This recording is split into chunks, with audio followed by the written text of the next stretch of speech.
ನಮಸ್ಕಾರ. ಈ ದಿನದ ಪ್ರಮುಖ ಸುದ್ದಿಗಳು. ಬಿಪಿಎಲ್ ಆದಾಯ ಮಿತಿ 3 ಲಕ್ಷಕ್ಕೆ ಏರಿಕೆ, ವಿಧಾನಸಭೆಯಲ್ಲಿ ಆಹಾರ ಸಚಿವ ಕೆಎಚ್ ಮುನಿಯಪ್ಪ ಹೇಳಿಕೆ. ನಾಯಂಡಹಳ್ಳಿಯಲ್ಲಿ 343 ಕೆಜಿ ಗಾಂಜಾ ಜಪ್ತಿ, ಸಿಸಿಬಿ ಕಾಡುಗೋಡಿ ಉಪ್ಪರ್ಪೇಟೆ ಪೊಲೀಸರ ಭರ್ಜರಿ ಕಾರ್ಯಾಚರಣೆ.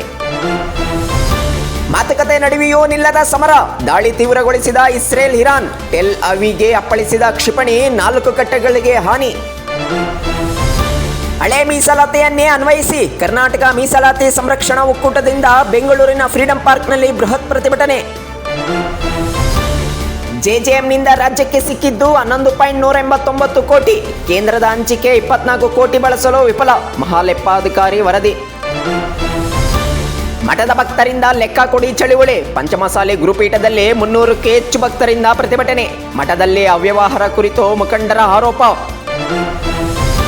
ರಾಜ್ಯದ ಪ್ರಿಯಾಂಕಾಗೆ ಸ್ವರ್ಣ ಪದಕ, ಒಳಾಂಗಣ ಅಥ್ಲೆಟಿಕ್ಸ್ನಲ್ಲಿ ಪೋಲ್ ವಾಲ್ಟ್ನಲ್ಲಿ ಭರಣಿಕ ದಾಖಲೆ.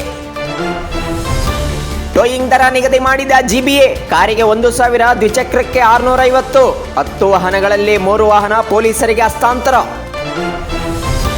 ಟ್ರಂಪ್ ಮಾತಿಗೆ ಷೇರುಪೇಟೆ ಚೇತರಿಕೆ, ಹೂಡಿಕೆದಾರರ ಸಂಪತ್ತು 7.56 ಲಕ್ಷ ಕೋಟಿಯಷ್ಟು ವೃದ್ಧಿ. ಉಪಚುನಾವಣೆಯಲ್ಲಿ ನಾಯಕರ ಗಮನ ಸೆಳೆಯಲು ಯತ್ನ, ಕುರುಬರತ್ತ ಬಿಜೆಪಿ, ಲಿಂಗಾಯತದತ್ತ ಕಾಂಗ್ರೆಸ್ ಚಿತ್ತ. ಗುತ್ತಿಗೆದಾರರೊಂದಿಗೆ ನಾಳೆ ನಾಡಿದ್ದು ಸಭೆ, ನಗರದಲ್ಲಿ ಕಸ ಸಂಗ್ರಹಣೆ ಸಾಗಾಟನೆ ಸ್ಥಗಿತ, ಸಮಸ್ಯೆ ಇತ್ಯರ್ಥಕ್ಕೆ ಸರ್ಕಾರ ಸಭೆ. ಬೆಂಗಳೂರಿನ ಕರಗೋತ್ಸವಕ್ಕೆ ವಿದ್ಯುತ್ ಚಾಲನೆ, ಏಪ್ರಿಲ್ 1ರಂದು ಬೆಂಗಳೂರು ಕರಗೋತ್ಸವ ಆರಂಭ. ಆನ್ಲೈನ್ ಗೇಮ್ನಿಂದ ವಿದ್ಯಾರ್ಥಿ ಆತ್ಮಹತ್ಯೆ, ಸಾಲದ ಸುಳಿಗೆ ಸಿಲುಕಿದ್ದ ಅನಿಷ್ಕರ್ ವಿದ್ಯಾರ್ಥಿ, ಬೀದರ್ನ ಬ್ರೀಮ್ಸ್ ಹಾಸ್ಪಿಟಲ್ನಲ್ಲಿ ಘಟನೆ. ಮತಾಂತರಗೊಂಡರೆ ಎಸ್ಸಿ ಸ್ಥಾನಮಾನ ಇಲ್ಲ, ಆಂಧ್ರ ಪ್ರದೇಶದ ಹೈಕೋರ್ಟ್ ಆದೇಶವನ್ನು ಎತ್ತಿ ಹಿಡಿದ ಸುಪ್ರೀಂ ಕೋರ್ಟ್.